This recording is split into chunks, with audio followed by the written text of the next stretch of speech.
Welcome to the Somatic Coaching Academy podcast. I'm Ani Anderson. And I'm Brian Trzaskos. Join us as we explore the science and art of trauma-sensitive somatic practices and tools. Strengthen your practice as a coach, therapist, or holistic professional. Master the art of motivating even the most challenging clients when you understand how to tap into and unlock your client's complete holistic intelligence. If you want to learn the most cutting-edge, research-supported skills for personal and professional mastery, you've come to the right place. Let's get this conversation started. Hi there, and welcome to the Somatic Coaching Academy podcast. Hi, Brian. Hello, Ani. How are you doing today? I'm doing great. Love the color of your shirt today. Thank you. Feeling a little festive, like an evergreen. All right.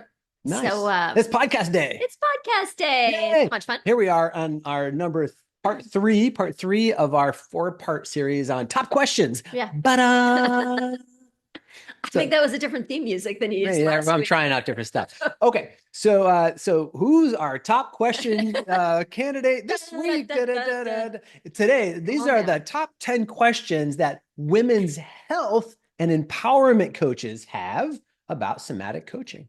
Somatic coaching is such a powerful addition to anybody who's working in the women's empowerment space. And we do know a lot of people who are. So I'm really excited about this topic today. Yeah.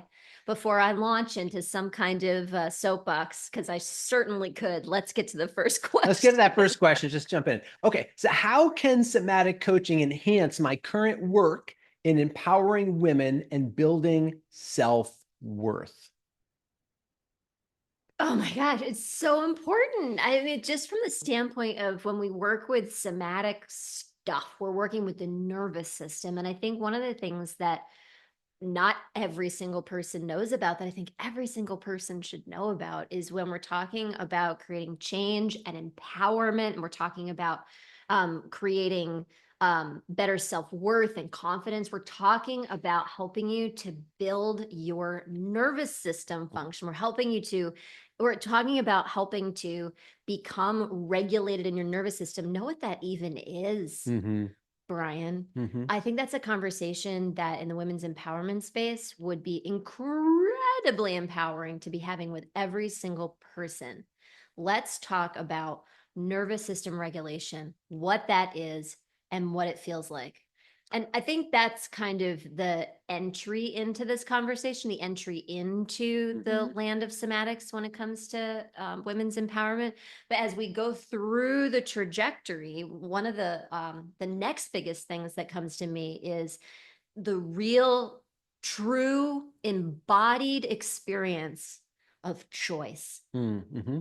Because that's one of the things that we do, and we bake into all of the things that we do within the Somatic Coaching Academy curriculum. We start to really hone in on it in the level 2 program, choice, and the way to give a client true empowered choice. And we have people tell us all the time, that's the first time that I really had somebody help me to understand that I actually had a choice. And I don't think that we can really get to a place of true empowerment in our lives until we've had that experience of making true empowered choices where I can say yes, or I can say no. Either one. I am safe in my body to know that I can make empowered choices. I have one more. I'm on a roll. Hang on a second. Go for it.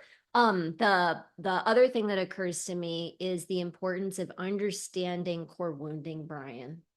And how, if we're going to create true empowerment, we can't really do that and come from a place of our true authenticity, our true self-expression, until we understand and can unravel and talk about the ways that core wounding is created in our system and how that's a part of how we as humans may show up, and to see the contrast of that to be able to move forward in true empowerment.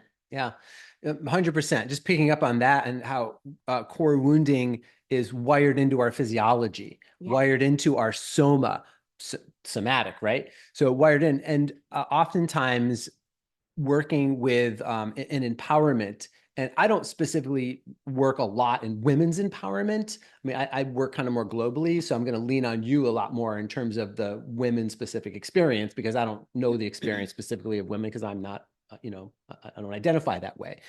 But what I can say in terms of empowerment and self-esteem and self-worth, one of the things that happens is our negative self-talk, really cruel and negative ways that we talk to Oh, ourselves. yeah. And so it can feel like an endless battle of like battling shadows Yeah, shadows. that you just can't Yeah. you can't ever win against, Yeah.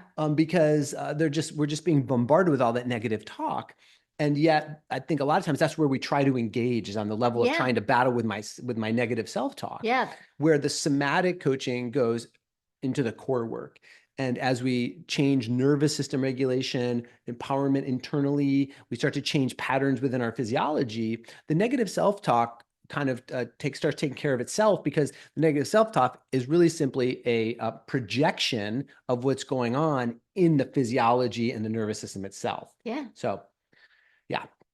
Yeah, I well said. It seems kind of paradoxical that in order to deal with the self-talk, we would go into the sensations. Correct. Yeah. But from a standpoint of how our physiology works and how the creation of our reality works, just like you said, we can go into the sensations, do sensation work, and then the thoughts tend to take care of themselves. Can we just stop for a second and talk a little bit about core wounds? Because I think Sure. that context is going to help probably the rest of the conversation and the questions that are coming about. So let's just get on the topic of core wounds. Like, does everybody have them? How does that develop? What are we talking about? Well, does everybody? I don't know. I try not to think about things in black and whites. So it's like an everything and nothing sort of thing. So I can't really answer that question, but I can say that they're exceedingly common, for basically everybody I've met. So, and I've met everyone, so I don't know that for sure. But so what is a core wound? Well, just this is a big conversation, by the way, too. So we're just kind of opening the door to it right Just a little here. bit. So as we open this door, if you have questions about it, or if what we're talking about creates confusion, just reach out to us. We'll have a deeper conversation. We'll let you know where we can get more information about it, because we only do so much in this framework, in the context of a podcast. So a core wound essentially, it comes from the idea that we're born. I'm going to walk that back a second too, whole. But sometimes we actually can start to develop core wounds in utero, by the way. So And that actually we're used to be something people speculated, but now it's proven. yeah, now we know that. So we're conceived whole. Let's say, put it that way, right? So we're conceived kind of whole. And if we have a pretty healthy incubation period in mother's womb, and we're born fairly healthy, let's just kind of set it up that way for a second. Then we have all the self-esteem in the world. We advocate for ourselves. Babies advocate for themselves all the time. They let you know when they're cold, sleepy, tired, hungry, that by crying, and then we attend to them. Babies are just like one with everything. So they're full of love, right? And they're just inherently one with all, sort of thing. But what babies aren't is safe. Babies depend on their security, depends on their caregivers. And so as babies turn into toddlers, turn into young people and those kinds of things, what can happen is the belief systems of the parents, grandparents, community, family members, whatever they are, the belief systems are going to try to pass themselves down into the offspring. It's kind of funny. I think about beliefs as kind of like viruses in a lot of ways. A virus, its whole job is to survive, right? So it Yeah. just goes from host to host to host to host to host and just keeps surviving. Beliefs are just like that too. Even if you've lost someone in your past and Mm-hmm. you describe them, like if I sit here and describe my great grandfather, who I remember, he died when I think I was in my early 20s. So I knew him for a couple of decades. If I describe him, as I'm describing him, what I'm actually describing are characteristics of the belief systems that he held. So that's really what lasts beyond the person, are the characteristics of their belief systems. Yeah.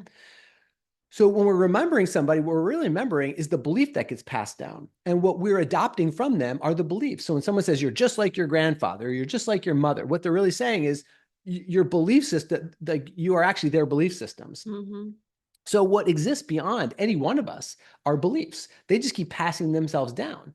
And so they have an inherent, I guess, need to survive.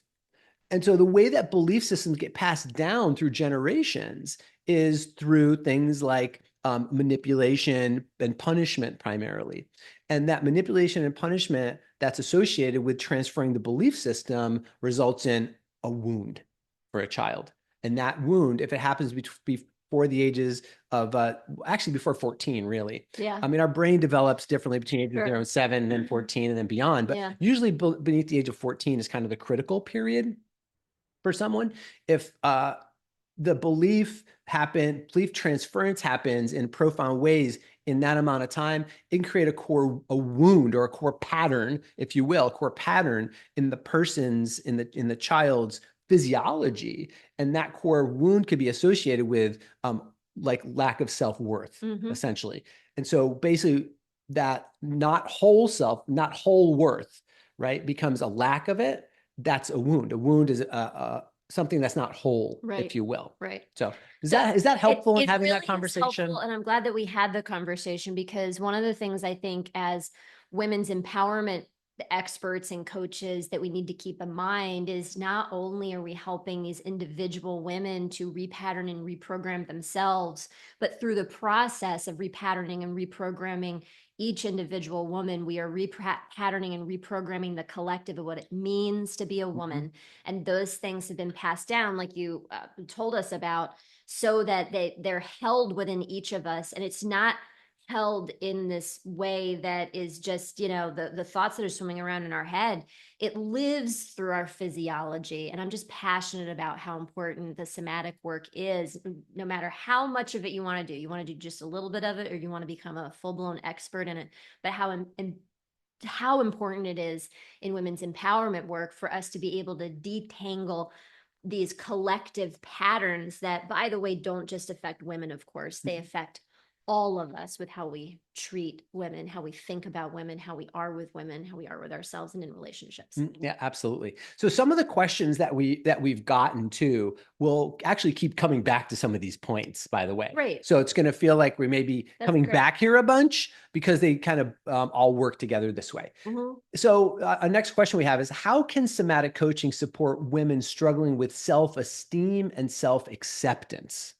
So I think we started to talk about some of those things. One of the things that comes to me with that question is, like I was just saying, even if you do a little bit, so even if you are doing somatic practices with women, you're doing at the Somatic Coaching Academy in our Somatic Practice Essentials program, we teach a few different ones. We teach some breath work, gentle movement practices, self-massage, and meditation. So just doing some of those things is like going to the gym every day to work your muscles. It's like going every day to the gym and working the resiliency in your nervous system, the ability to be present and centered and grounded and calm and relaxed and those kinds of things, which, through time are just, they feel good and are really important. And if you want to keep going to create that lasting change and that lasting transformation, you're going to want to continue to collect tools that can really help people to develop even deeper, more profound transformations,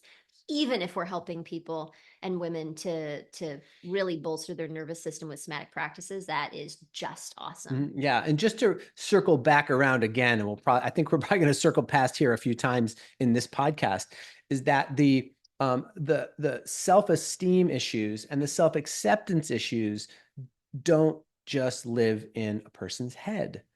They're actually wired into a person's physiology. And that again comes from this core experience that you have. So if you don't like using the word core wound, or if you do, you can also think about it as a core pattern. You can also think about it as a formative experience. You think about something that happened early enough in a person's life where not only did their mental concepts get formed, but also their DNA got formed that way. And the way their DNA expresses themselves got formed that way. And their physiology got formed that way. And so it's a whole pattern that's happening in the person's body. And part of that pattern is being projected into our thoughts. And so again, the way I think about it, if you're going to a movie, and let's say you're at a movie theater where they used to have projectors. Remember, like there used to be a projector in the back. And so imagine you don't like what's happening on the movie screen. No, now I prefer, like, I don't know. I don't know how it works. Some other new way now. There used to be a projector.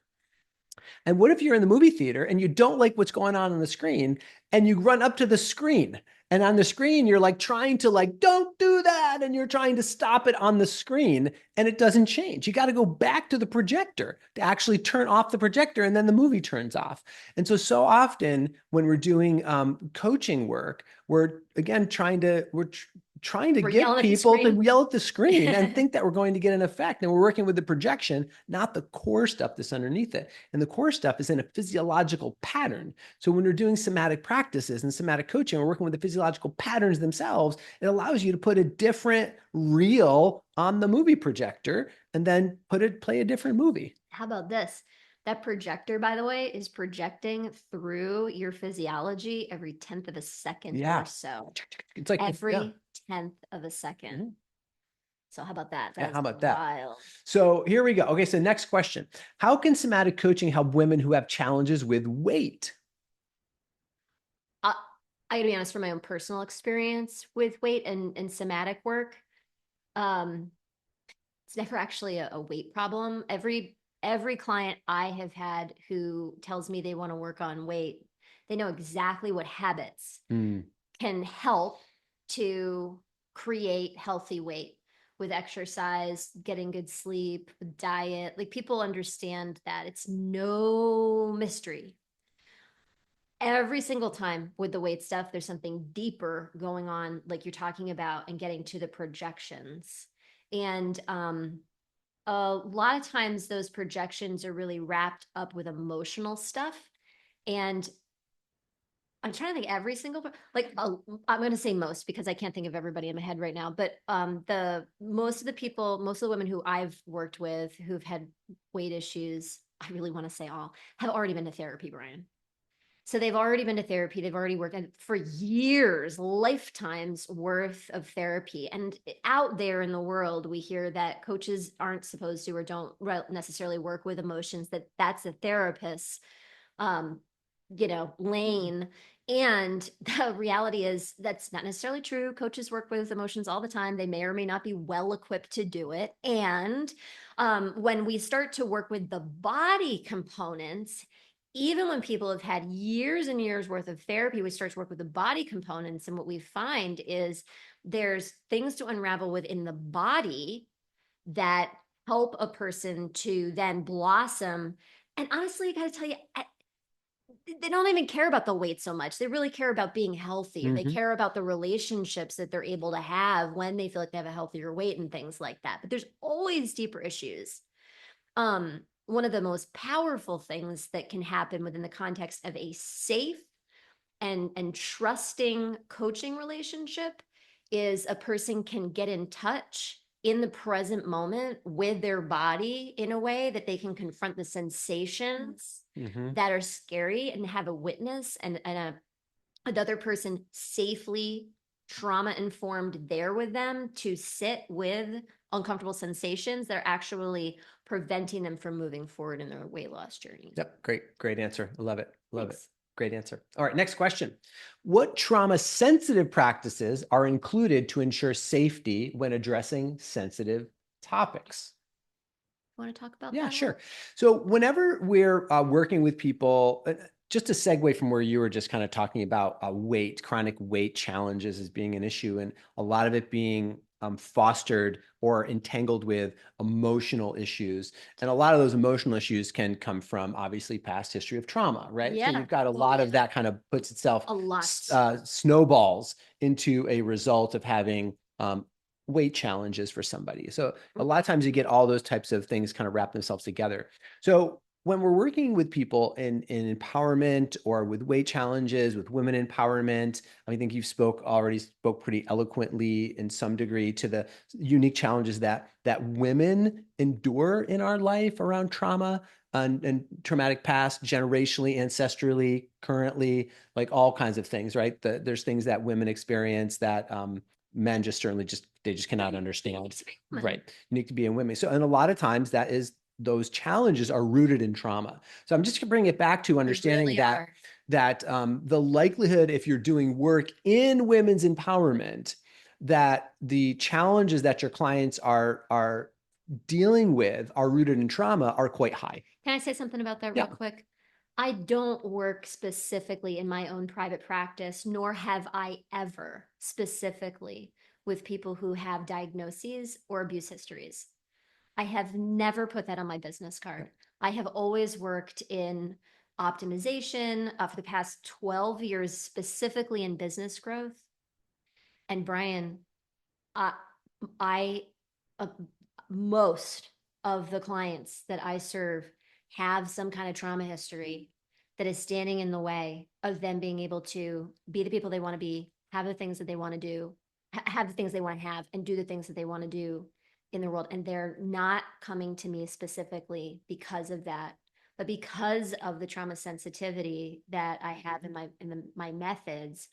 I'm able to be that safe place for the unraveling of the patterns within the system.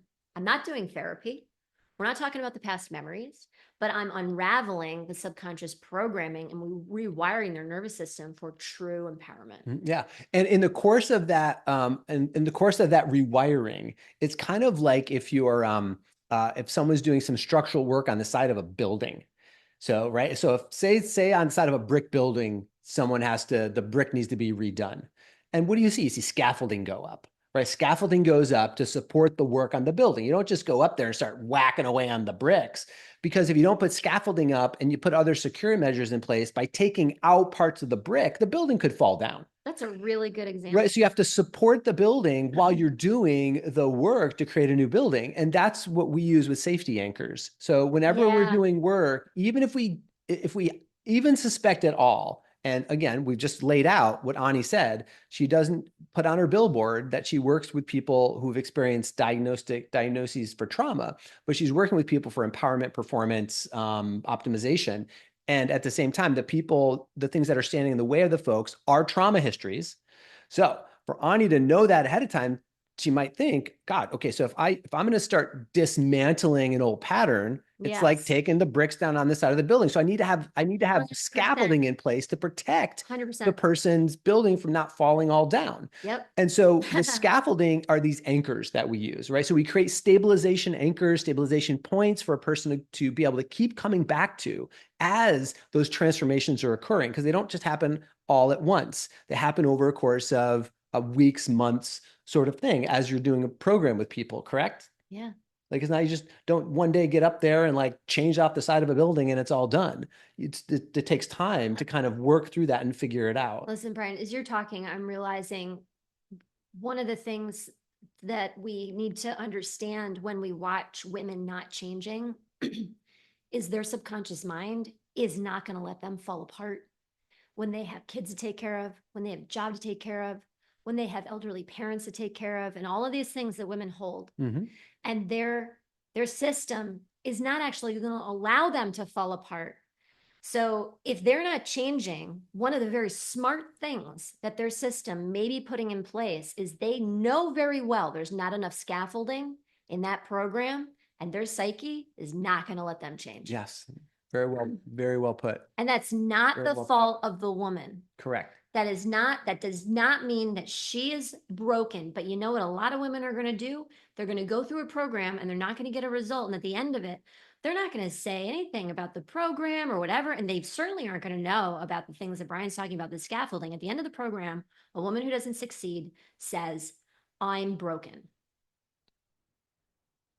And we can do better for women. Yeah, absolutely. And part of the way we can do that is by having these trauma sensitive skills, create that scaffolding, create those safe places, educate women on kind of the Yeah. trajectory of this, the investment that they're making in terms of time and energy, and the importance of it, and helping to hold them safe throughout the programs. Yes. And that's all those trauma sensitive kind of practices. So important. Yeah. Yeah, great conversation. Great conversation. Okay, let's keep cooking along. What role does somatic coaching play in promoting a positive relationship with the body? I think one of the things that comes up in terms of our methodology is we teach according to the natural laws of the universe, which say that nothing is inherently good, bad, right, or wrong. And so we start to actually unravel what that even means to, all I call was, you said positive or good.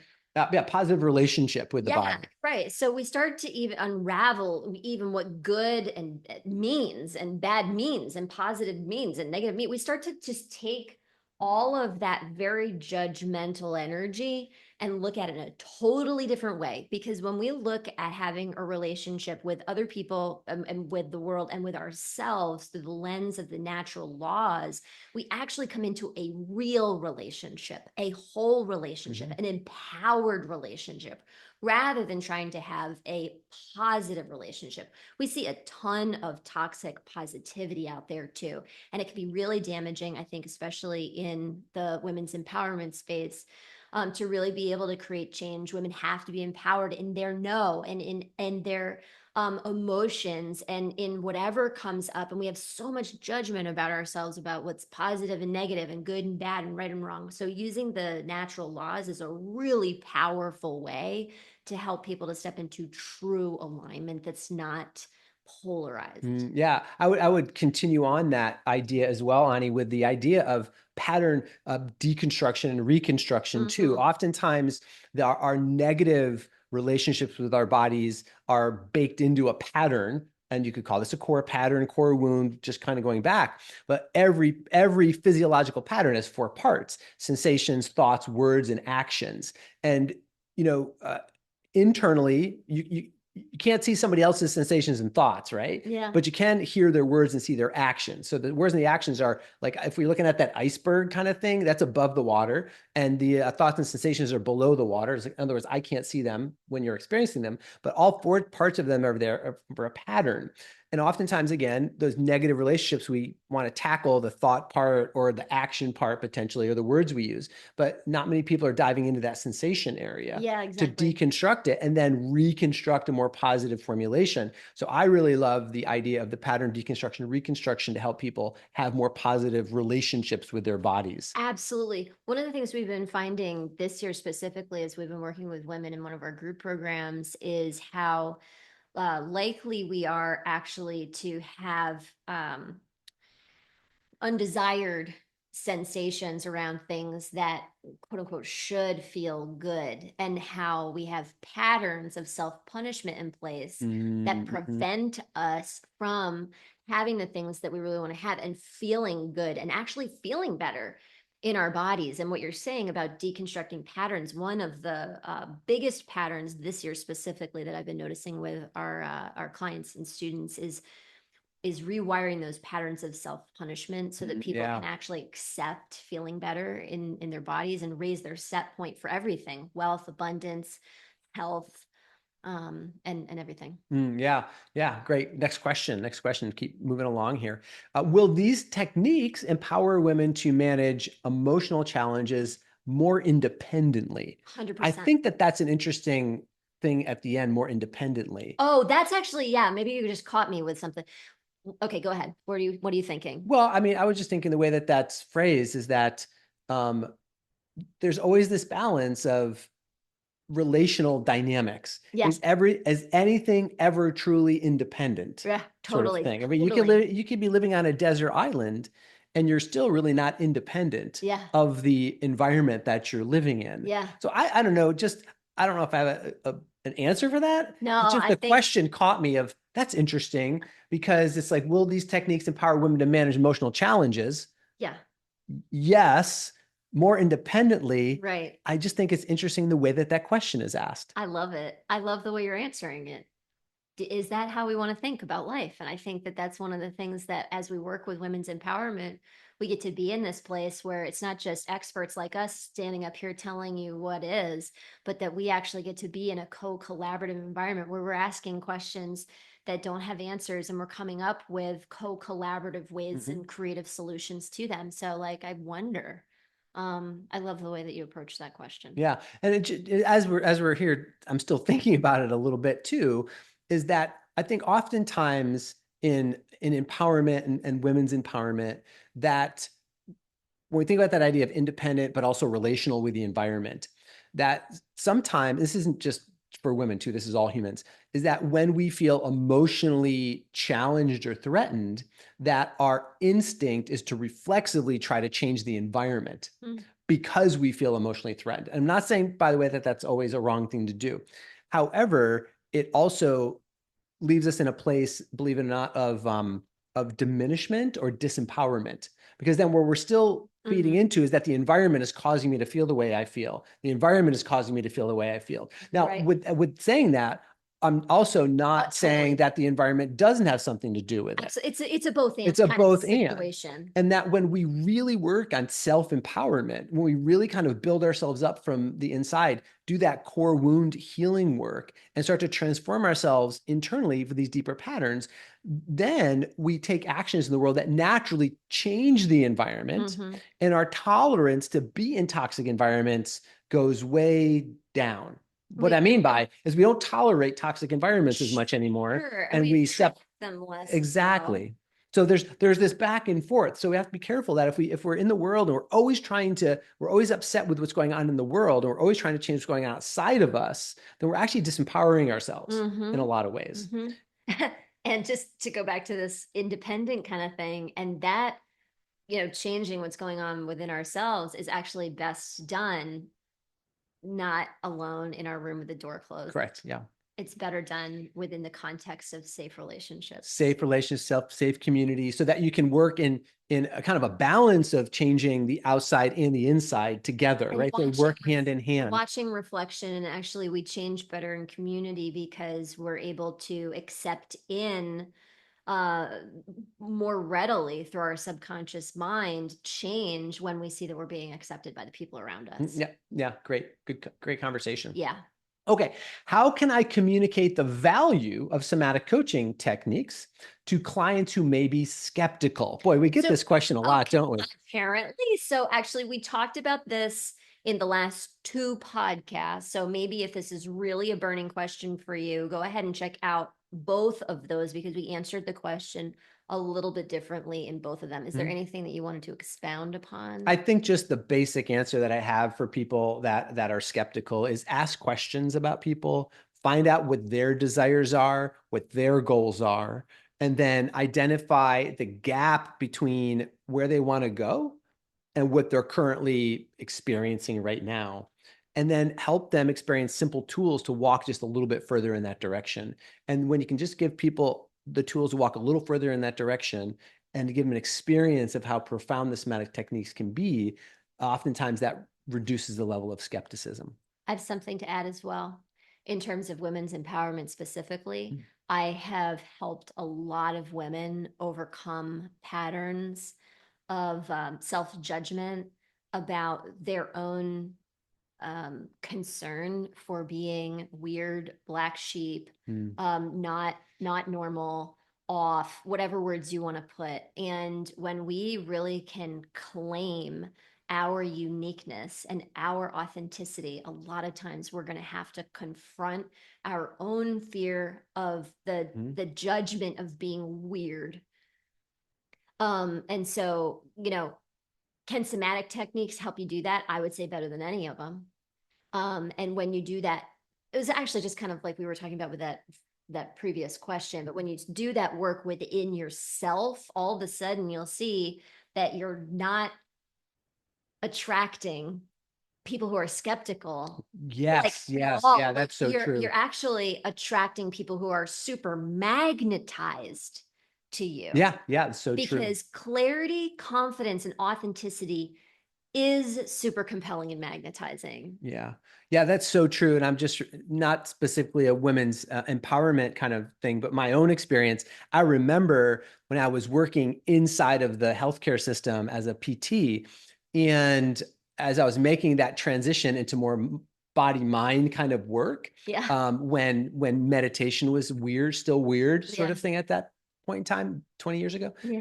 And Not that long, actually. and so as I was making that transition, like I had a lot of people that were like, "Why are we doing this? What's going on?" Like, and it felt a little off and weird. But then as I picked it up more, like as I really stepped into it and started to own it for myself and started Yeah. to do my own practices and really started to own it, then I started getting referrals within the Yeah. clinic from other PTs because their clients started to want that. And they're like, you know what? Brian does that stuff. Go see him. Yeah. And then I became known as the person who did that. Uh-huh. And my schedule was so busy, I Uh-huh. started my own practice Uh-huh. because now people are like, go see Brian because he actually looks at you holistically, Yeah. whole body, mind, and they didn't even know what that meant, but they knew that's what they wanted. Mm-hmm. So the more you step into that becoming kind of that holistic professional, people will identify you that way. And like you said, people magnetize towards you. Yeah, totally. Yeah, great question. Okay, next question. How can I ensure that the techniques I learn are empowering and not re-traumatizing for my clients? Okay, so we've referenced our past podcast on the 4 levels of trauma awareness. Now, each episode we've done here the past few weeks, and you definitely want to go check that out as Yep. well, because understanding the trauma spectrum is really important to understanding, well, not only about re-traumatization, but where you're at, because you've got to know, are you trauma aware, are you trauma informed, are you trauma sensitive, are you trauma specific? You've got to know where you fall to be able to know how you're helping clients and where the gaps are, so that that doesn't happen to you. Yep, totally. Just a little thing I'll say about this is if you are following a trauma informed framework, which is what we teach here at the Somatic Coaching Academy, that has the 5 steps of safety, trustworthiness, choice, collaboration, and empowerment. That's the fifth step. So how do we ensure that we're not re-traumatizing? Well, we use that framework to do that, right? If we're creating safety as the first step, that's going to reduce the level of re-traumatization. Trustworthiness, reduce it. Choice, reduce it. Collaboration, reduce it. And then finally, we're finishing with empowerment. So really, it's a matter of how do you know? Just follow that framework, and it really ensures that it's going to happen in a Yeah. powerful way for people. All right, next one. How does somatic coaching help in dealing with stress and anxiety related to body image? Okay, so yeah, that's a great question. And I would like to entertain that the stress and the anxiety are actually superficial. We've talked about core wounding and stuff, but let's talk about this. What's really underneath of that stress and anxiety is usually deep, deep shame. And people may or may not, and likely may not realize Mm-hmm. the depth of the shame actually that is holding them and their body image in place. One of the beautiful things that the sensation based work does is it can help somebody to touch in on the depths of the shame, the depths of I'll use a few other uh, emotional qualifiers to kind of talk about this, the depths of the guilt, the depths of the fear, the depths of the grief, humiliation, fear, embarrassment, the depths of those kinds of things, and in a really unassuming way. Because if we hop in there and we talk about somebody's shame or their deep fear or grief, or fear of humiliation or embarrassment, we're going to defense right up and right back to the scaffolding that you were talking about. Like, even really solid scaffolding can really, it's not going to be enough when somebody gets really defensed, and then they're going to get intellectually defensed too, and they're going to think that that's not an issue. Like, we can't just hop into those really deep things or throw people in the pool on them. When we use the sensation based methodology, we kind of like, well, first of all, we actually do soften the body. So we soften the body, we soften the resistances, and then we go in a way where actually the client has their own epiphany. Hmm. We're not pushing them in it. The client has their own epiphany. And because we can hold space for sensations that are felt, they'll say, I'm feeling a sensation, and they'll describe it. Hmm. They'll have their own epiphany, and then they can transform from there. And I think that's one of the most powerful ways that we really can empower people with body image stuff, because there's deeper things going on. The stress and the anxiety, man, like, yeah, of course somatic techniques can help with stress and anxiety. Learn the somatic techniques, let's deal with the stress and anxiety. It's very, very important. Also, please know it's superficial, because what's really going on in there is some deep, deep stuff, and we can absolutely help that too. And that's what's going to powerfully and sustainably transform body image stuff. 100%. It's back in the projector again. Back in We're the going right projector. back to the projector. Yeah. Great. Great answer, Ani. Great answer. Okay, last question. Last question for our women's empowerment coaches and professionals. How can somatic coaching foster resilience in my clients, especially those working on self-confidence and empowerment? That's a fantastic question. Yeah. You want to talk about Yeah, I'll that? catch it first. So we have an interesting conversation about resilience here at the Somatic Coaching Academy. And the idea is that oftentimes we think about resilience as the ability to overcome challenges. Yeah. And sometimes I call that kind of macro resilience. And I don't always think that the macro resilience story serves us really well, Here, here. because then we are creating heroes because we have to come through some type of adversity. Absolutely. And then for us to have meaning in our life, we actually have to come through some kind of adversity. And I think then subconsciously, if we have value on that, we actually will continue to find adversity in order to overcome. Yep. And that gets exhausting and tiring and all those kinds of things. Yeah. So we have a different conversation about resilience. And resilience for us is the idea of the window of tolerance. So it takes us back to this trauma sensitive kind of model, that there's a window in which our nervous system optimally operates. And then you could be outside of that window, either hyper regulated or not regulated, hypo aroused or hyper aroused on outside of that window. And that can happen when we have trauma reactivation, all kinds of things. So that's life though. Yeah. Life knocks people out of their window of tolerance. And so we can't have an expectation that you're always going to be in your window of tolerance. We have an expectation that we're going to get knocked out. Now, here's where resilience comes in. Can we get ourselves back in? How effectively can we get ourselves back in to our optimal level of arousal? That's what I call micro resilience. So that happens every day for a lot of people, right? If not every week, if not every month, like on a constant basis, we're getting knocked out of our window, back into the window, out of the window, into the window. And so with the trauma sensitive practices that we do, like with our cross mapping practice, what we're actually doing is widening the window of tolerance. And number one, so that people have a better level of stability regardless of what goes on in the world, number one. But number two, they have the skills to get back into the window after they've been knocked out of the window. So I call that kind of micro resilience. So a lot of the practices that we do specifically hone right into that. I'm so glad you brought up and that we were asked about resilience, because I think it's one of the many topics in the women's empowerment space where we need to look at redefining how we talk about things. And that's a really great example. Hey, we may not have answered the questions that you have about women's empowerment. So if that's the case, please email us. We would love to talk to you. info@somaticcoachingacademy.com is how you can reach us. Ask whatever questions that you have. We might point you to a podcast. We might point you to something in the Somatic Coaching Academy public library for sure. And of course, a real human is going to answer your email. So let us know. And thank you so much for joining us for this episode. It was really rich. And I really appreciate, Brian, as a woman, that I can sit here and have these kind of conversations with you, and we can talk about and learn about things that are challenging to have, these kinds of conversations out there sometimes. So really appreciate that. Thanks, Ani. And I appreciate that about you too. We're able to have that conversation with one another. And for our listeners, honor that you're here. And we're so grateful that you're using your energy to be here with us, your time and your resources. We know it takes time and resources. And time is one of the most fleeting resources of all, and your energy is really important. So we're really grateful and honor you being here. Thank you so much. See you next time. Thank you for listening to this episode. We hope that this conversation will help you improve your practice and change the way you think about your work, your clients, and yourself. Continue your exploration of trauma-sensitive somatic coaching by listening to more podcast episodes at somaticcoachingacademy.com.